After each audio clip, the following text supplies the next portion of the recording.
Crítica Invertida, un podcast de Brune Comas y Sandra Dinendal López.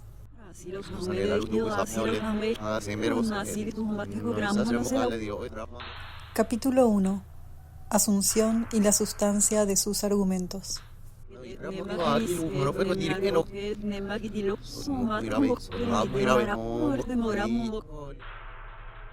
Estamos en el primer episodio del podcast y estamos saliendo de un mes muy movido para el performance en Asunción. Se dio Temporal Festival de Arte, que es de mi gestión, se dio Colmenar, que es la gestión de Violeta Acuña. También se dio La Noche en Común de Alegría González y Brune Comas, que está acá conmigo. Hello. El primer capítulo que dijimos con Sandra, vamos a responder a esta coyuntura especial que se dio ahora, que no suele pasar en Asunción que en un mes haya tanta actividad de perfo y tantas discusiones. Yo creo que se marcó un capítulo en el arte de Paraguay, porque nunca antes me atrevería a decir se escribió tanto sobre específicamente performance. El flujo, el caudal de respuestas a La Noche en Común específicamente abarcó muchas vertientes de opiniones y posturas. A mí me parece esto interesante porque nos sirve como un barómetro para medir cómo estamos políticamente, culturalmente, cívicamente, de qué estamos hablando, cuáles son los marcos que estamos utilizando, qué hemos actualizado y qué debemos actualizar. El mes de perfo se dio con el Festival Temporal del 11 al 16, donde vinieron artistas de otro lado también, creo que fueron 5 en esta ocasión, internacionales y con gente también local, en lo que se hacen intervenciones performáticas en la calle. El Colmenar creo que fue como una serie de talleres que se hicieron también durante casi 3 semanas, con participación también de artistas locales y de otros países. Y después La Noche en Común es un proyecto que es como la primera obra performática de Ale González, a partir de su trabajo Archivo de Sentimiento, que yo produje con ella desde Benarrota, y que fue una obra que tocó la investigación de Ale, la investigación personal de Ale, con los archivos del terror y con una selección de textos que ella estuvo trabajando. O sea, hacer este pequeño entrada en contexto permite también que podamos ir viendo más o menos el campo en el que se dio esta situación, y que después de que se estrenó la obra y se vio y se empezaron a salir los comentarios sobre Alegría y su historia personal, causaron mucho revuelo y como de varios bandos y de varios puntos, con escritos que fueron publicados y compartidos en redes sociales y que forman parte hoy de la conversación de sobremesa de los espacios culturales en Asunción.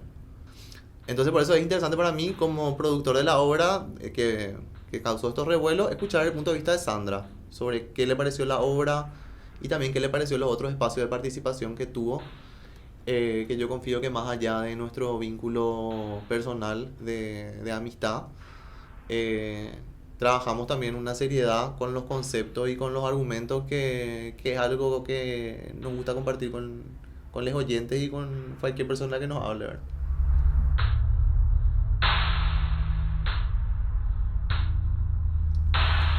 Voy a dar un breve preámbulo antes de dar directamente mi opinión sobre lo que vi en la obra, porque sí fui a verla en la primera sesión y también compartí el debate que se dio en la última sesión en el Museo de las Memorias. Yo no descarto nada de lo que se escribió sobre la obra. Me parece que todo sirve para entender un marco más distante, digamos. Para mí, la obra La Noche en Común habla sobre una cosa muy específica y es el archivo y la burocracia que acompaña el archivo. El archivo puede ser un sitio de conocimiento y un sitio de poder, y también puede ser una herramienta que permite los excesos de autoridad, poder y control por parte del Estado, el ejército, la policía, un hospital, un colegio. Cualquier núcleo de autoridad puede utilizar la herramienta del archivo y la burocracia, y lo ha hecho históricamente, para posibilitar excesos de poder y autoridad y control. La obra me relata la frialdad y la impersonalidad del archivo y de la burocracia. Se ven los números que aparecen que interpreto yo como números que representan personas, que representan casos, y que a través del uso del código, el eufemismo, el lenguaje críptico, los números, intentan esconder el substrato humano de dolor, miedo, tortura, desaparición y todo tipo de abusos. Hemos visto, por ejemplo, casos de crímenes de lesa humanidad y se sentencia en base a lo que aparece en el archivo, pero también se sentencia no solamente a los comandantes, como sucedió en los juicios Nuremberg, también se sentencia a la secretaria, al burócrata, al archivista, a la persona que está manejando toda esa información que ayuda a sostener el sistema déspota dictatorial. La obra me habla sobre lo que no está, que están en los silencios, que se ve en el marco vacío que utiliza Alegría en el retroproyector. También me relata lo que no se puede borrar, lo que el archivo intenta codificar, lo que intenta transmitir sin transmitirlo a través de eufemismos, y que de igual manera escapa los límites que el archivo necesita para operar. Convierte humanos en números, categoriza textos según disidencia, según crimen, según proveniencia, y a la vez hay textos que escapan las categorías del archivo. Y yo creo que Alegría, en sus años de trabajo con el archivo del terror, encontró textos que resisten el archivo. El poema, estas notas, estas cartas, que son fragmentos de conversaciones que no se pueden clasificar de manera simple. En ese subtexto, en ese contratexto, encuentra Alegría un campo afectivo, sensible, que el archivo no logra oprimir. A pesar de la frialdad y la impersonalidad del archivo, hay cosas que simplemente resisten. Porque capaz son lúdicos, porque capaz son poéticos, o porque capaz son muy afectivos. El momento que a mí más me llamó la atención de toda la obra fue el momento en el que Alegría utiliza matemática para preguntar cuánto mide el archivo, que es un ejercicio que para mí desde un principio es un ejercicio absurdo. Es como la pregunta ¿cuántos ángeles caben en la punta de un alfiler? ¿Cuánto pesa la tinta en todos los papeles, en todos los documentos del archivo? ¿Cuánto pesa el archivo en nuestra memoria colectiva, en nuestra historia? Son preguntas que no tienen respuestas, que no deberían tener respuestas y que no se pueden medir. Esto no tiene principio ni fin, que no comienza ni siquiera con la dictadura y que no va a acabar obviamente en 1989 y que no acaba hoy. Yo, por ejemplo, cuando fui por última vez al archivo, hice lo que todo el mundo hace, que es me fui y busqué el nombre de mi familia, encontré el nombre de mi familia, de mi mamá, mi papá, mi hermana, de mí, porque yo nací durante la dictadura. Y el archivo es un lugar muy común y ordinario. Es una biblioteca como son miles de bibliotecas. Si no estuviera el nombre del archivo del terror y no estuvieran las fotos, donde aparecen como los biblioratos y las víctimas, pudiera ser una biblioteca como cualquier otra biblioteca. No emana la violencia de la página de una manera, no te transmite gráficamente. A veces tenés que buscar muy profundamente para entender qué violencia se está relatando, porque no siempre es evidente. Y eso es uno de los peligros de esta herramienta que es el archivo. Y eso yo creo lo que intenta decir la obra. Por eso no utiliza un recurso más gráfico, más panfletario, más inmediato, porque acceder a esa información en el archivo no es inmediato. Tenés que encontrarlo en las páginas.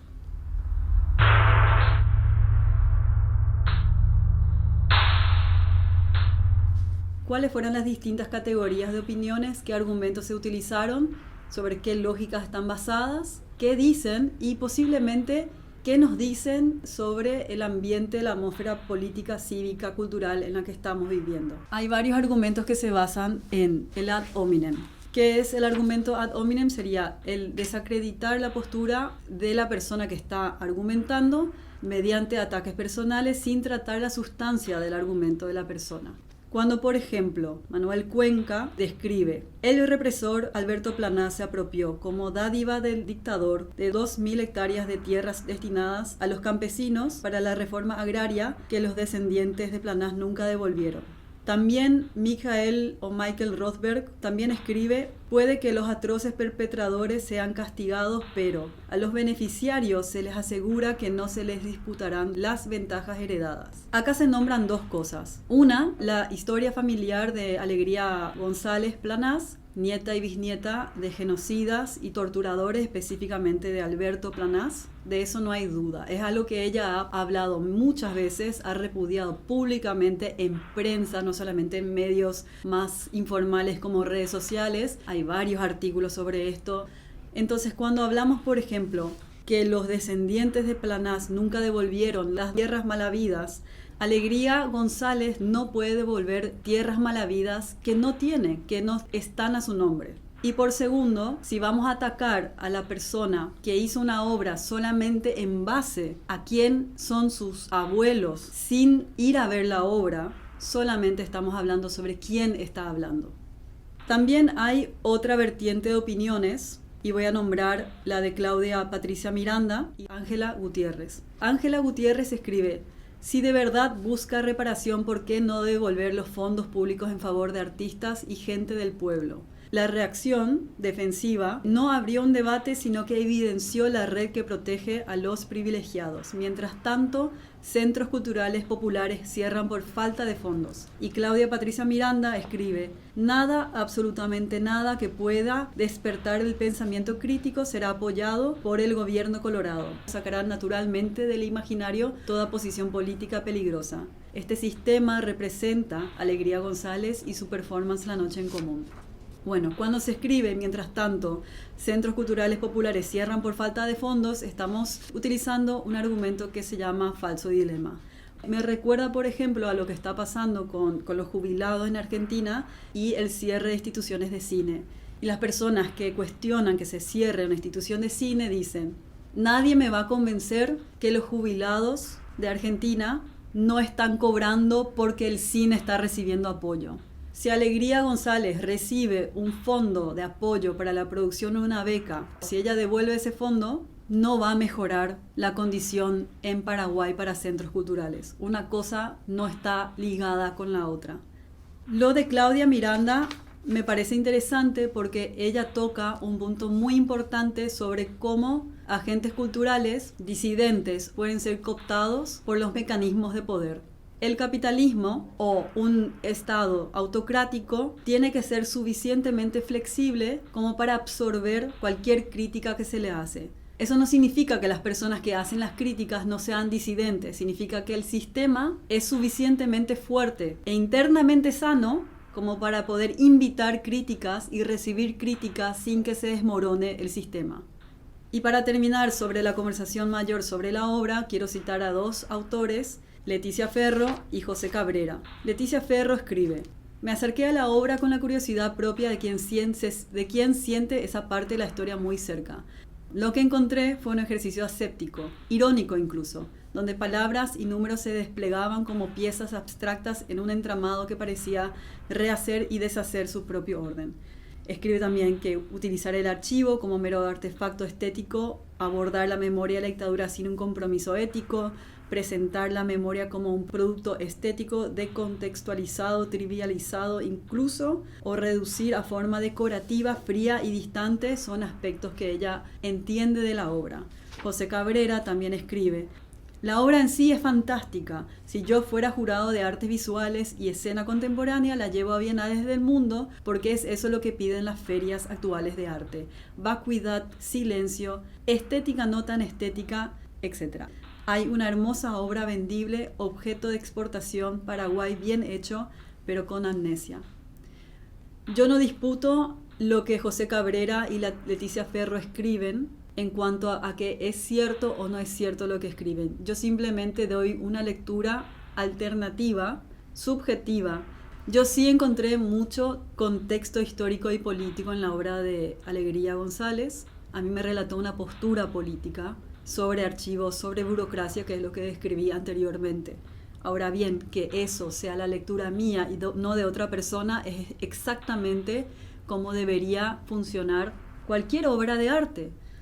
Es más, cuando estamos hablando de dictadura, memoria, verdad, justicia, tortura, desaparición, excesos de poder, de vigilancia, de control, no debería haber una sola manera correcta de cómo hablar, que es algo que escribieron otras personas. No hay, creo yo, una manera de hablar sobre la dictadura sin herirle a alguien. Cuando en el debate, después de la última sesión, habló María Estela Cáceres de Almada y habló también Guillermina Canónikov, dijeron que la culpa no se hereda y que la obra abría un espacio para hablar sobre memoria, sobre verdad, sobre justicia.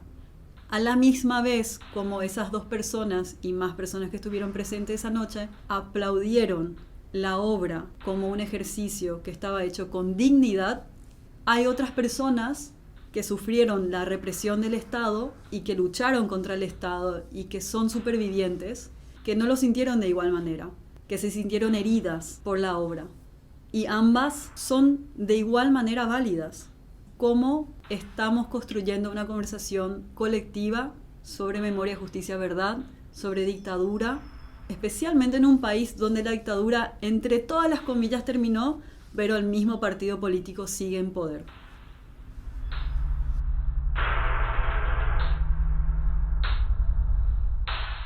Cuando planificábamos el podcast con Sandra decíamos, ¿por qué hay una ausencia de crítica? Bueno, de repente dejó de haber una ausencia de crítica. Hubo un campo de disputa. Ahora, ¿cómo se dio ese campo de conversación? Ya es otra cosa. ¿Y cuáles críticas, digamos, acompañan un ejercicio de reflexión teniendo en cuenta qué parámetros? Y rápidamente se activa el modo cacería de brujas entre nosotros que somos compañeros de trabajo. Y unas ganas de diferenciarnos. Y una gana como capaz de ir armando alianzas y ponernos todos en contra del otro y del otro. Todas estas operativas aislacionistas que son réplicas de la dictadura. La obra pregunta en un momento en qué tiempo estamos y dice que estamos en un tiempo plural. Múltiples tiempos, son múltiples tiempos. Estamos en múltiples tiempos. Yo cuando escucho esa frase pienso en cómo la dictadura utilizó una manera de dividir el pueblo en dos, ¿no? Estaban los que estaban a favor del pueblo, la dictadura, y estaban los que estaban en contra, y los que deberían dejar de existir porque estaban en contra de la postura oficial de la dictadura. Y no había campo gris, no había posibilidad de existir entre esas dos categorías. Y después hay un marco de conversación que se utilizó y se sigue utilizando mucho, que nos sirvió mucho capaz en el 90, en los 2000, cuando estábamos en la primera fase de la transición democrática, cuando había un uso de la palabra víctima versus victimario en términos muy simples y muy directos, que era el lenguaje que necesitábamos en aquel momento. Y me pregunto si seguimos necesitando, una generación después, 36 años después de la dictadura, ¿seguimos necesitando el mismo marco o debemos actualizar el lenguaje que estamos utilizando? ¿Por qué? Porque después de cierto número de generaciones se comienzan a mezclar algunos absolutos. El Archivo del Terror describe en su página web lo siguiente, que tiene dos características que lo hacen único. Primero, acceso irrestricto al público, y segundo, permanencia bajo custodia del Poder Judicial. El archivo existe para invitar al público a hacer sus propias investigaciones. Y yo diría que no es un deber cívico, pero sí es un derecho cívico que se disputó y se ganó en Paraguay. Y yo creo que la conversación mayor que se está dando a través de esta obra y a través de todo lo que se escribió es cómo construimos ese ejercicio cívico de memoria, verdad y justicia, y de democracia y de multiplicidad.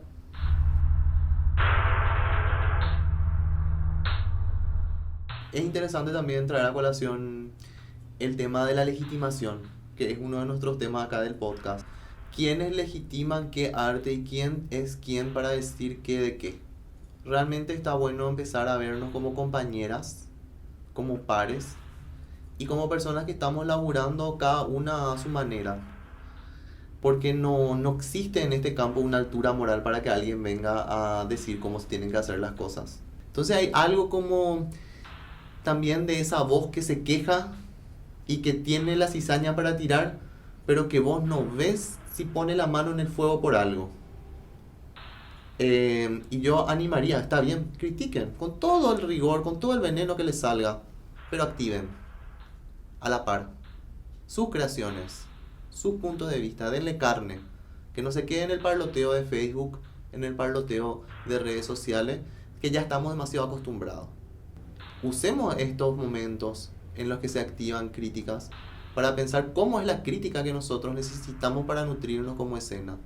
No cómo es la crítica o que se da desde los lugares perpetuados, digamos, desde los lugares allá, los Olimpos que vienen a tirar sus grandes verdades.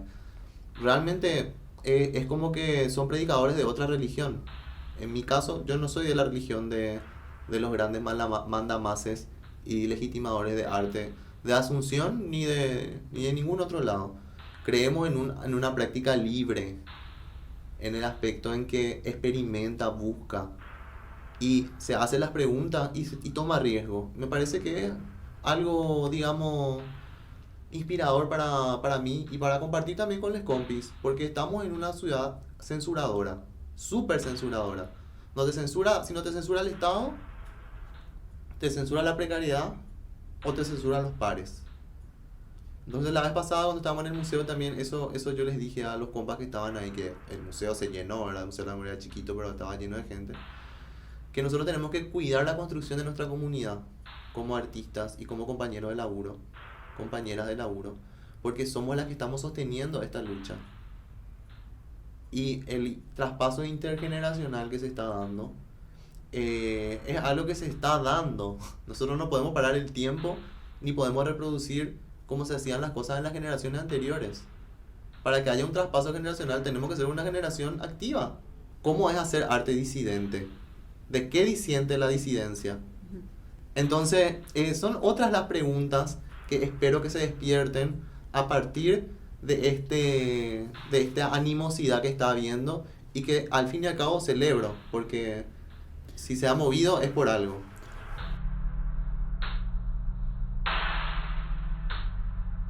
Hay también una cosa muy incómoda que propone la obra, que es que como ya no nos sirven las dicotomías de bueno y malo que se utilizaban durante la dictadura, lo que yo creo que incomoda también de la obra, que no sé si es una lectura que se puede dar fácilmente, y la voy a traer a colación porque a mí también me complica un poco, es que si bien yo estoy en contra de las injusticias que me son evidentes en esta sociedad, desde el clasismo, la misoginia, el racismo, la transfobia, la homofobia, que es parte de cómo opera el poder en Paraguay, es un trabajo tan difícil desmantelar esas construcciones dentro de cada una, que por más disidentes que seamos, lastimosamente terminamos reproduciendo las mismas violencias que repudiamos. Nos volvemos agentes de esas violencias y lo hacemos todos los días,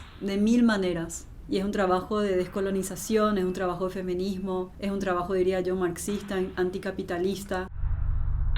Nos hemos quedado también muy referenciados de corrientes de pensamiento que muchas veces parece que son filtros para la lectura de la realidad, pero que no sé hoy cuánto están realmente siendo actualizados. Toda esta lucha de clase es una cosa que pasa más cerca, es generar laburo para los amigos, hacer laburo, estar, no sé, viendo por la necesidad de los que tenemos al lado. En el caso de nosotras que somos disidencia, personas que estamos trabajando independiente, que no tenemos herencia, que tenemos que pagar un piso, una pieza, es estar más pendiente a generar esas redes por ahí que tienen más bajada en lo cotidiano y acompañarlo claramente con un pensamiento. Pero no tengo que estar en el partido, digamos, comunista acá, como igual el comunista actúa igual o peor que un colorado a la hora de hacer un escrache. Es muy similar esa clase de acusaciones, digamos, sin ver la obra y queriendo generar como una réplica de eso, ¿verdad? De apartarle al otro, de desecharle al otro, porque no es como yo, no piensa como yo, no me pidió permiso, no hace según mis criterios o según el criterio que yo creo que se tiene que hacer. Y no hay nada más fascista. Solamente acepto lo que me confirma, lo que me dice que sí. Y si no me gusta, le defenestro. No puede existir la diferencia. Son múltiples tiempos y somos múltiples personas y múltiples formas de pensar que tenemos que poder cohabitar. Me pregunto también, si yo hubiera hecho la obra, ¿hubiera sucedido esto? Y yo estoy 100% segura que no. Pero a la vez, con excepciones, claro, no habiendo sido la persona que sufrió estas críticas, rescato lo que se escribió, porque hay gente que se sentó a escribir sobre una performance que posiblemente de otra manera no se hubiera sentado a escribir sobre performance. Porque hay una furia, hay una ira, y yo creo que todo eso es importante notar y es importante analizar. Hay una furia hacia injusticias en base a clase y privilegio. Eso está clarísimo. Sí. Ahí hay el despertar radical que necesitamos urgentemente en este país. Sí. Lo que me pareció tan importante de haber hecho el debate en el Museo de las Memorias con luchadoras como Guillermina Canónico y María Estela de Almada es que humanizó la conversación, porque es muy difícil decir en persona cara a cara lo que es tan fácil decir detrás del teclado y la pantalla.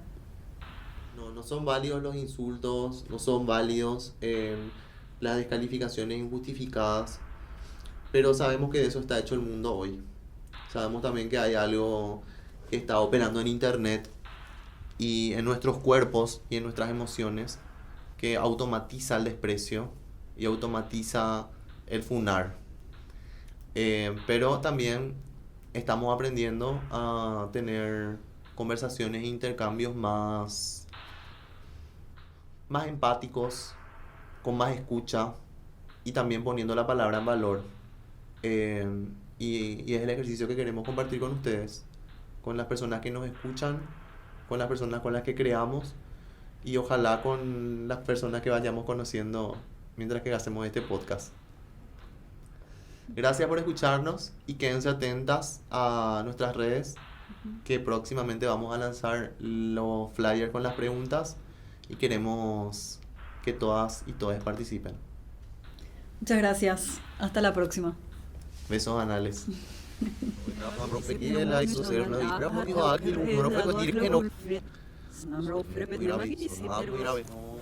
Crítica Invertida es un podcast producido por Vena Rota y Red Gris. Queremos saber tu opinión. Suma tus comentarios anónimos. Encontranos en redes sociales en @vena.rota y escribinos. Octubre 2025.